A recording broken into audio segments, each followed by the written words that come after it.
Cool Radio, la radio qui vous fait du bien.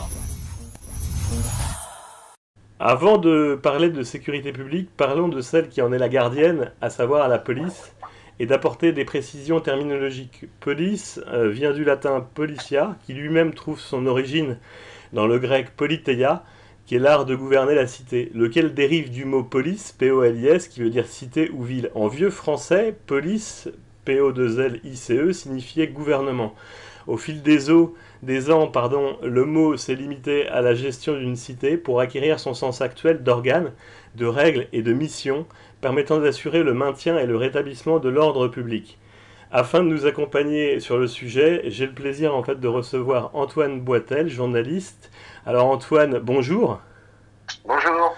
Est-ce que tu peux te présenter pour nos auditeurs et nous retracer ton background familial, ton parcours de journaliste et ton centre d'intérêt qui n'est pas anodin pour la police?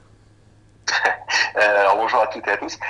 Mon background familial, je suis donc un provincial, je viens d'Eure-et-Loir. J'ai grandi donc dans des petits villages, un peu perdus au milieu des champs.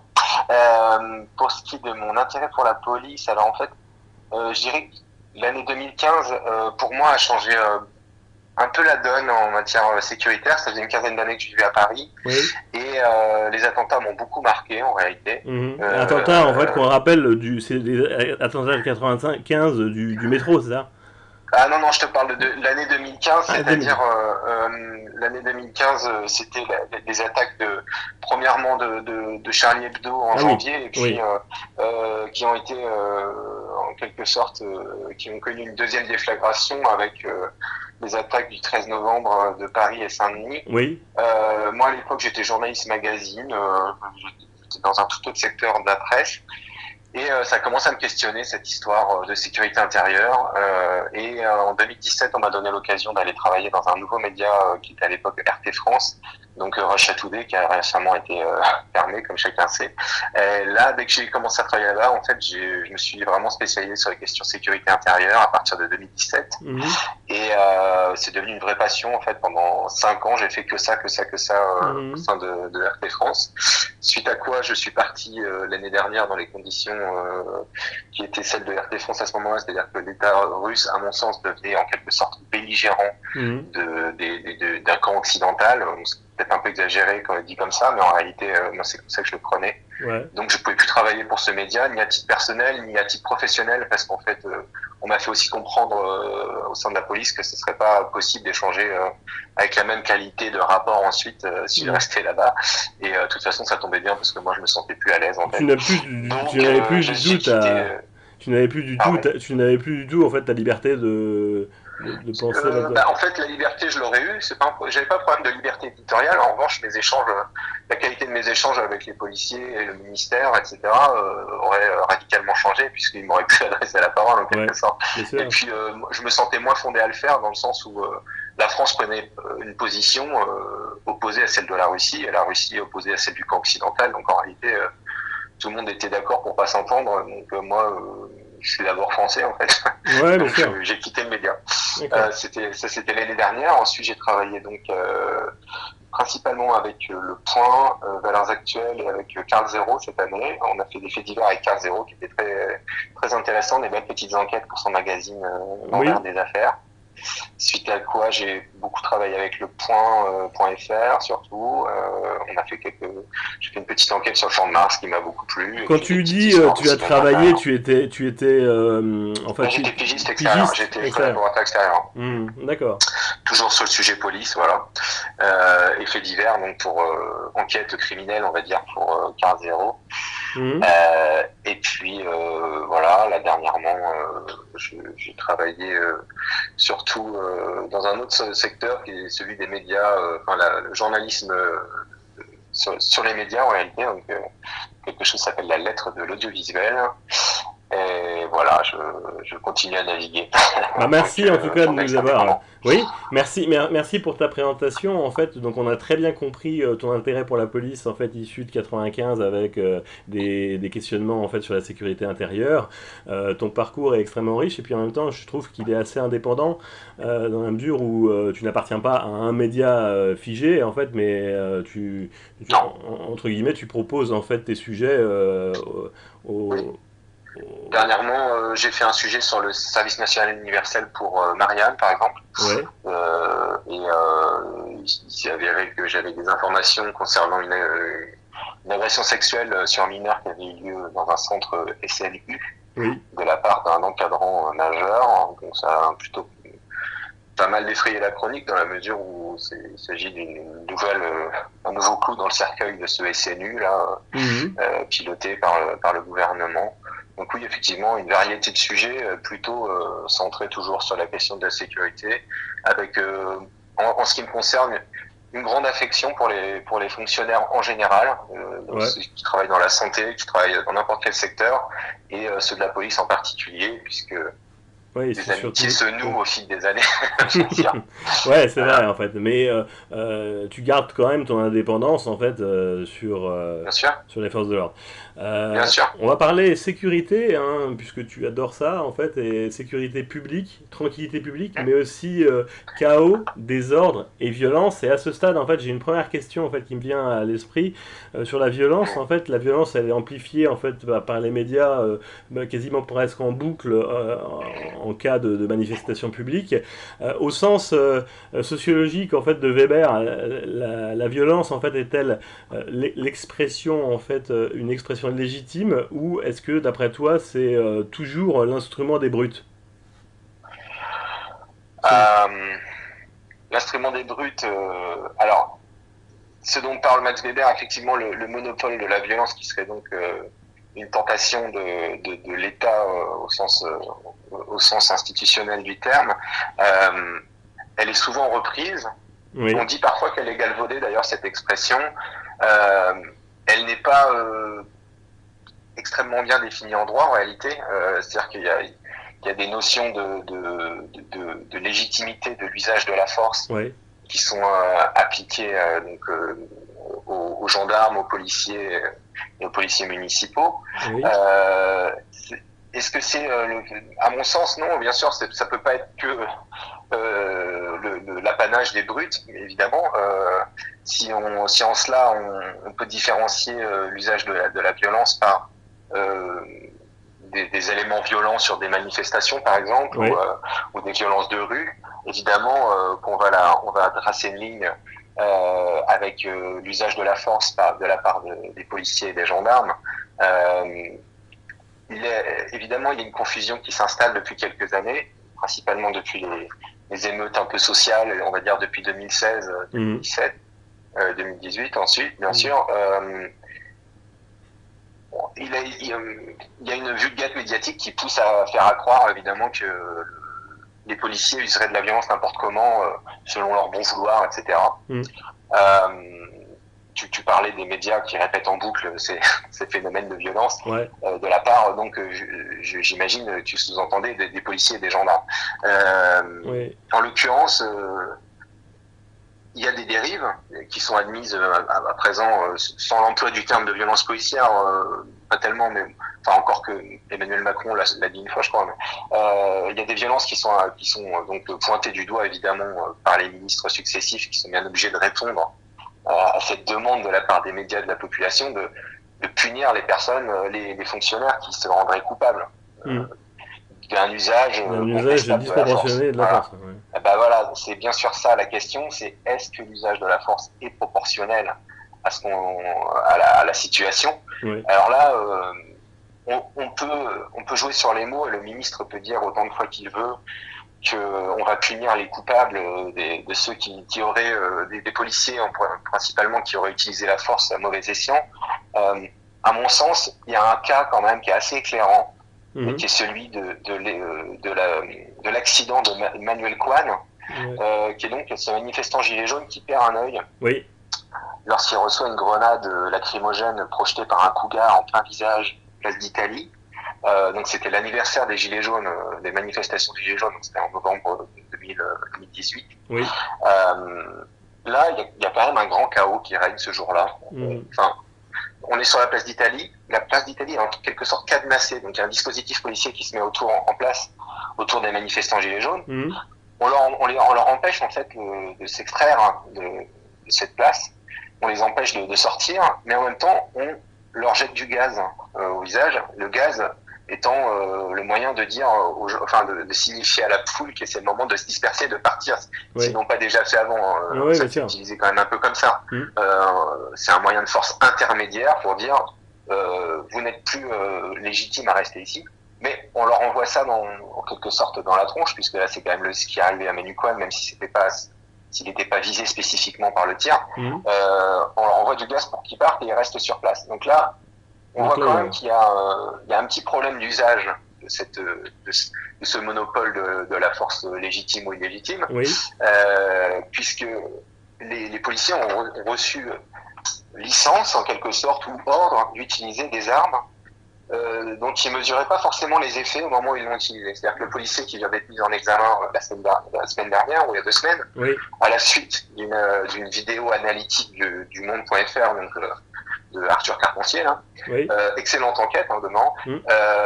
Ce policier-là, est-ce qu'il a fait un usage illégitime de la force? Il a mal utilisé son arme. Oui, puis après, c'est une appréciation de terrain aussi. Alors du coup, c'est une tragédie pour Manu Coan en face, qui perd un œil et dont la vie est détruite. Donc, c'est quelqu'un que j'ai déjà interviewé, qui continue d'essayer de travailler dans des conditions psychologiques et physiques qui sont très difficiles. Il a perdu beaucoup d'estime de soi. Enfin, c'est quelqu'un qui est en grande difficulté personnelle, quoi.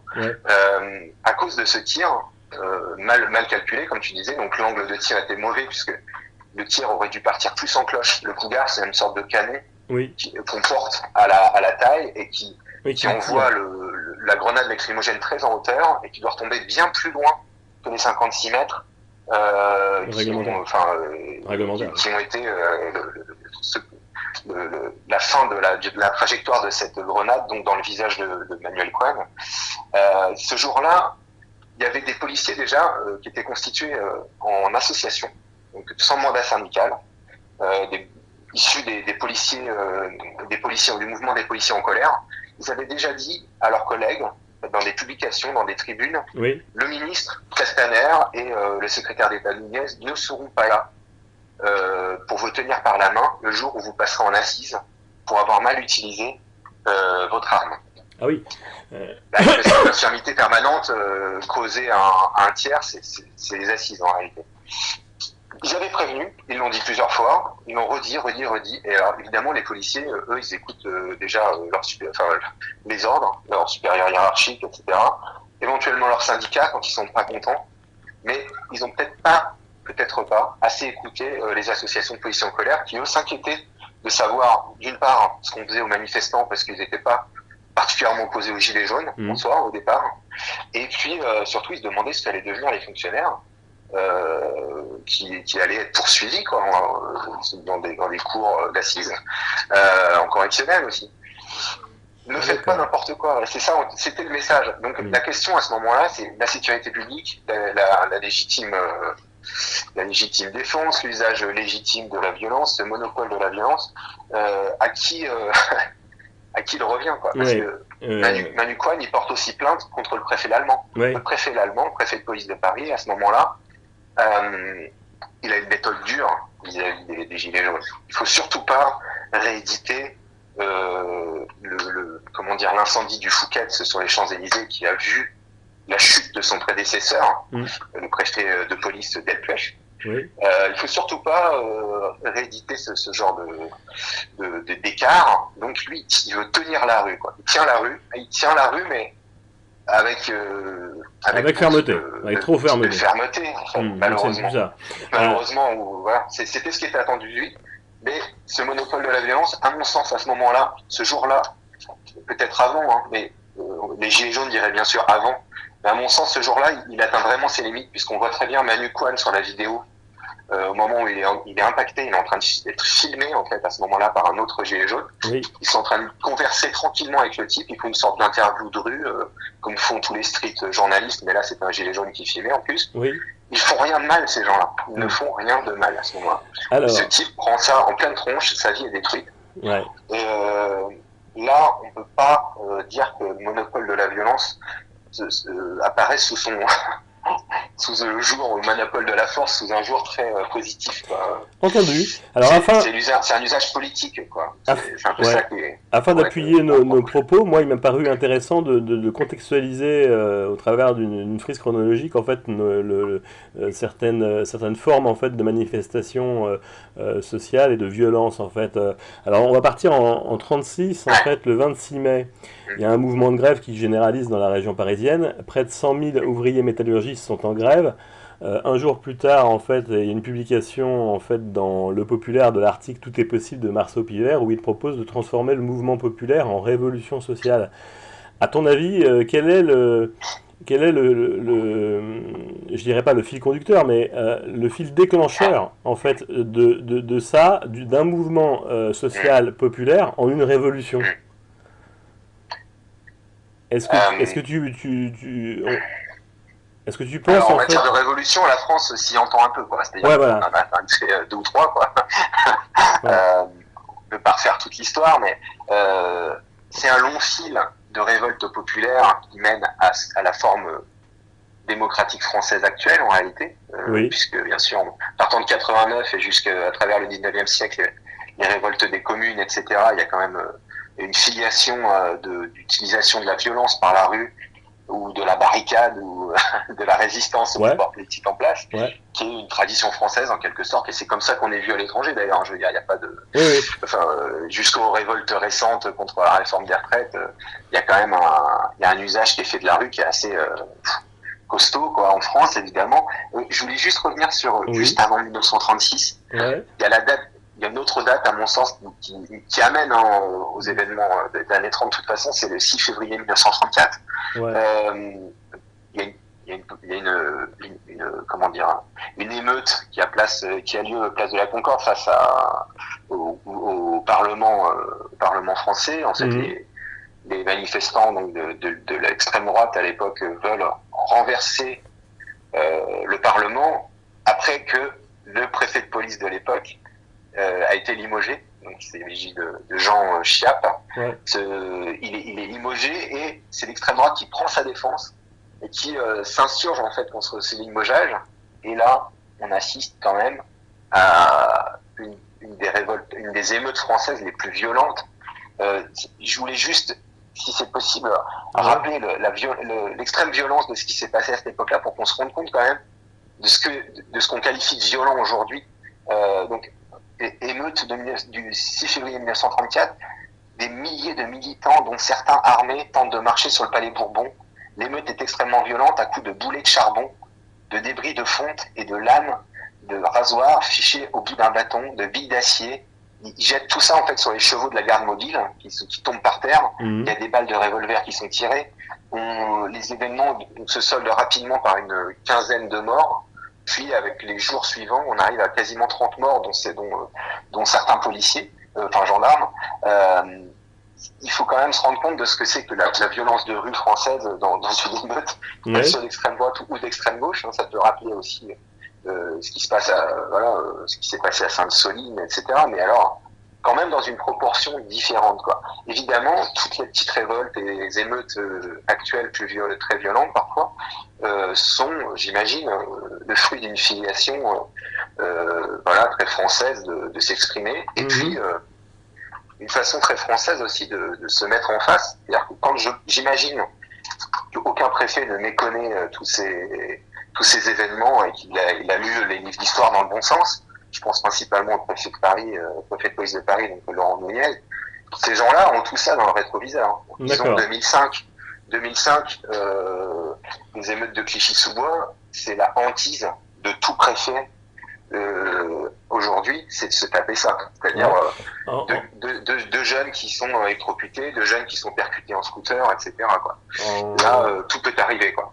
Alors là, on citait, en fait, on est remonté un peu à l'époque presque contemporaine, en fait, mais en 85, en fait, j'ai noté l'affaire Malik Osekine, en fait, qui est une violence policière française, ayant provoqué la mort donc, de Malik Osekine dans la nuit du 5 au 6 décembre 86 à Paris. On est dans des contextes en fait de contestation étudiante contre le projet de réforme universitaire de Baquet. À travers cette dramatique histoire, finalement, moi, je peux soulever en fait l'interrogation de comment une allumette en fait peut mettre le feu aux poudres à ce moment-là, en fait, sur tout le pays finalement. Bah, c'est ce qui se passe encore et encore. Hein, ouais, c'est pour ça que tu as tout à fait raison. En fait, ce que je trouve très intéressant, évidemment, c'est la façon de l'État. Que l'État a de répondre à ces soulèvements-là. C'est-à-dire qu'à l'époque, on envoie les voltigeurs pour mater les étudiants. Malik Osekine, qui a rien à voir avec tout ça, se retrouve mort et tué tragiquement par des voltigeurs, en réalité.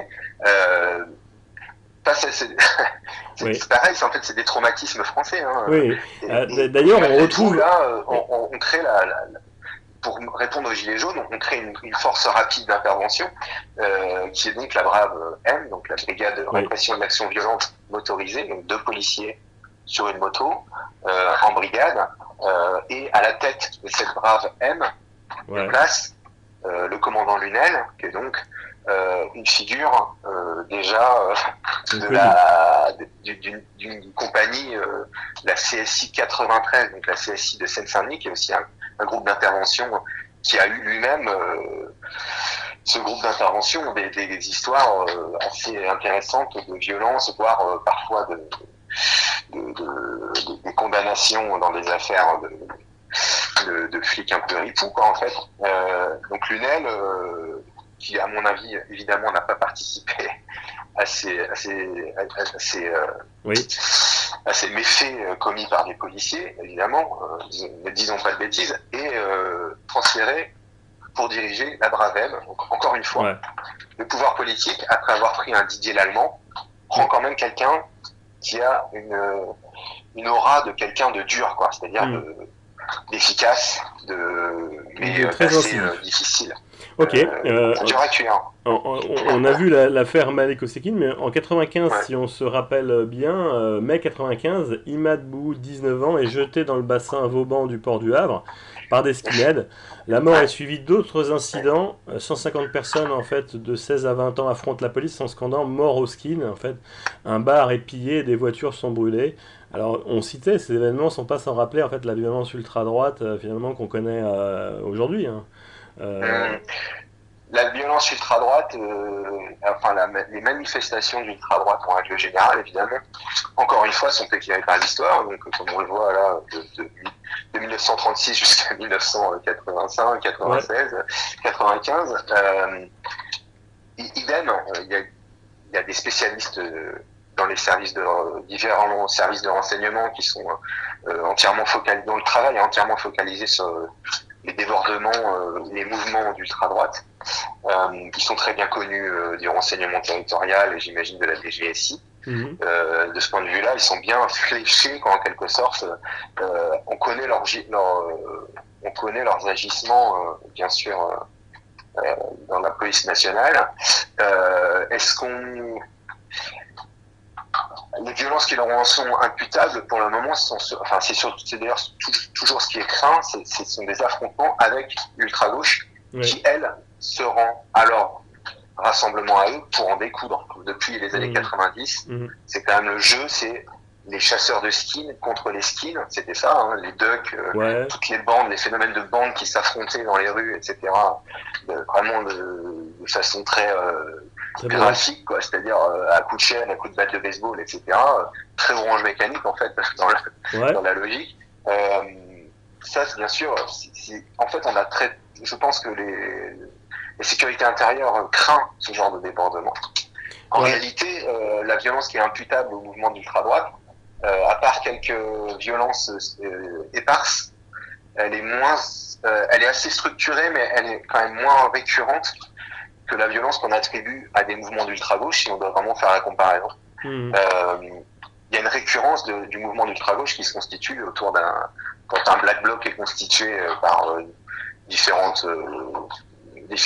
éléments de la mouvance Antifa, c'est quand même un peu plus courant, puisque surtout dans le cadre d'un projet de gouvernement réformiste, donc avec des réformes sociales assez importantes qui suscitent évidemment de la colère du côté de l'ultra-gauche.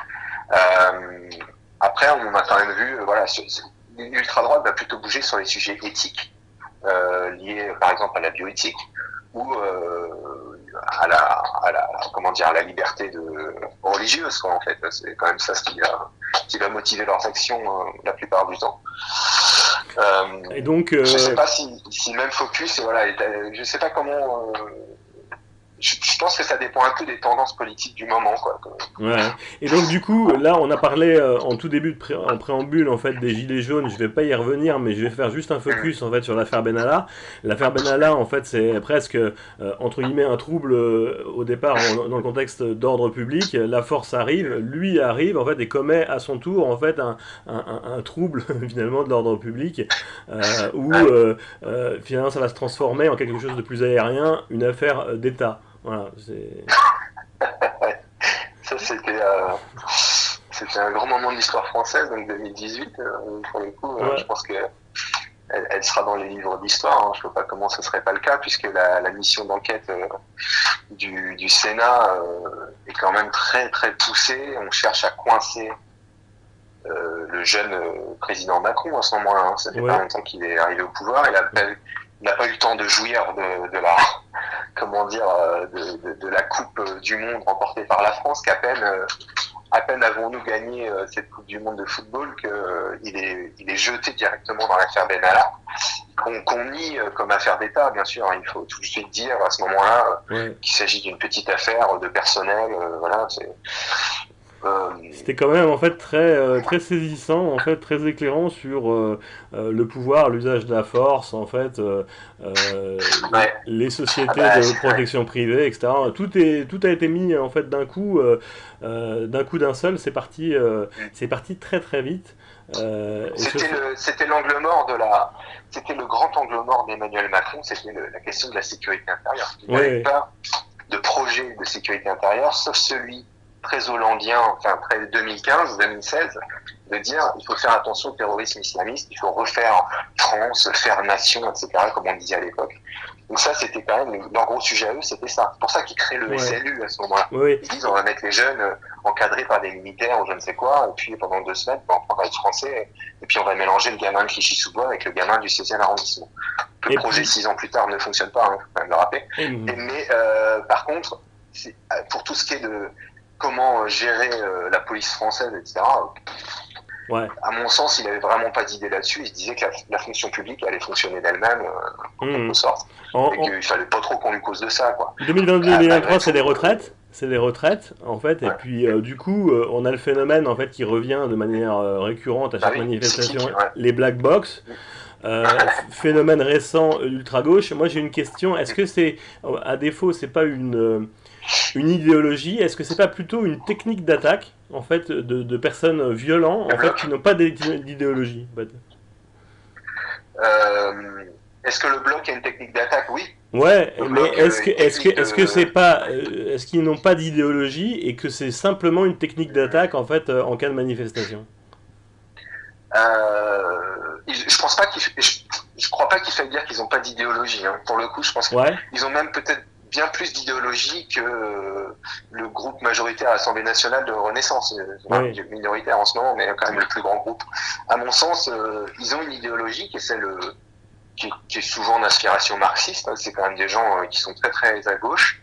Je peux pas te dire si toutes les personnes qui participent à un bloc sont d'idéologie marxiste, mais enfin, si quelqu'un s'amenait avec une croix celtique tatouée sur le front au milieu de ce groupe-là, je donnerais pas très cher de sa peau dans les 10 minutes qui suivent, quoi. Ok, on s'approche en fait de la...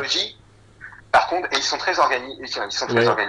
Ce sont des groupes éparses. Moi, en manifestation, je les ai suivis parfois pour voir comment ça se passait. Tout d'un coup, dès qu'il y en a un qui se fait si quelqu'un commence à monter une barricade, et que les forces mobiles présentes décident d'aller interpeller, donc attraper l'élément perturbateur et de ramener derrière leur ligne à eux, là, il y a comme un message, c'est comme, oui, je vois c'est comme un neurotransmetteur, quoi. Ouais. Il y a des centaines de types qui arrivent de partout, ils se crient les uns les autres au cortège de tête, ça pète et tout, faut y aller. Donc ils arrivent comme des forces de secours, en fait, c'est assez étrange d'ailleurs à voir, et là ils se mettent à constituer le bloc de façon assez violente, le gaz arrive dans l'autre sens, enfin, c'est très technique en fait, et on a l'impression en fait quand on le regarde à la télé en fait que c'est anarchique.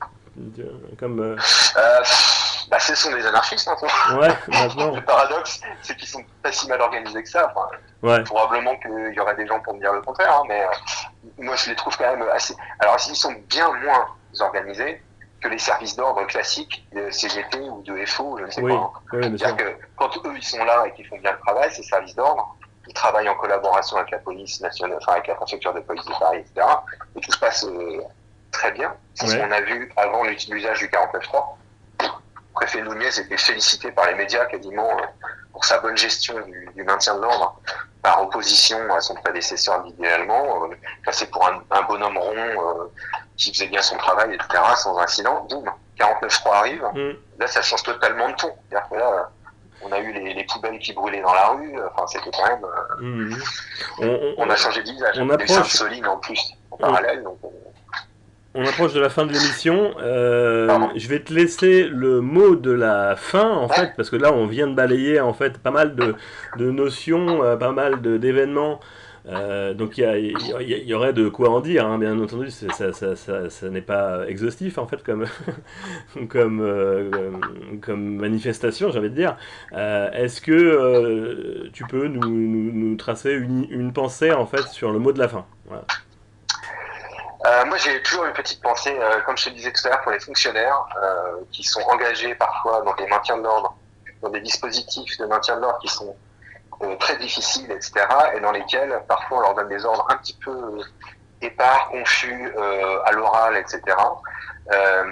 Je vois dans les documents qui passent, et dont j'ai connaissance, que les choses sont très très bien cadrées en amont, comme aujourd'hui. Il y a le sommet Choose Friends aujourd'hui à Versailles. On voit la grande organisation qui est mise en place. En revanche, parfois, ils sont débordés en fait par les événements. Et je leur souhaite que ça ne leur arrive plus comme à l'époque des Gilets jaunes, parce que c'est le moment où eux-mêmes sont le plus en danger, les manifestants sont le plus en danger, et malheureusement, on voit qu'il arrive des débordements. Moi, j'ai interviewé plusieurs personnes qui avaient perdu un œil, et cette façon de fractionner la société en France, mais assez difficile. Enfin, moi, c'est un phénomène que j'aime pas du tout, et qui, à mon sens, est lié au programme réformiste du gouvernement actuel, dans son deuxième quinquennat. Et ça, j'aimerais bien, à l'avenir, que c'est évidemment, comme tous les Français, que ça n'arrive plus en fait. Mais je suis assez triste de l'usage que fait des fonctionnaires de police français et gendarmes qu'on encensait en 2015 et qui aujourd'hui parfois plus de mal à faire entendre leur légitimité, quoi. Même si on dit que plus de 70% de la population française soutient ces policiers et ces gendarmes, c'est quand même un taux qui s'amenuise au fil des ans. Et bien sûr, ils sont un peu utilisés comme chair à canon, pour maintenir la légitimité du gouvernement. Et ça, c'est regrettable à mon sens. C'est ce que je pourrais dire, c'est maintien de l'ordre. Merci Antoine en fait pour tes précisions. En fait, il me reste en fait qu'à vous souhaiter à tous une très bonne journée, et je vous retrouve quant à moi sur un prochain volet des univers de la sécurité. Merci Antoine. Merci. Cool Radio, la radio qui vous fait du bien. Vous êtes bien sur Cool Radio.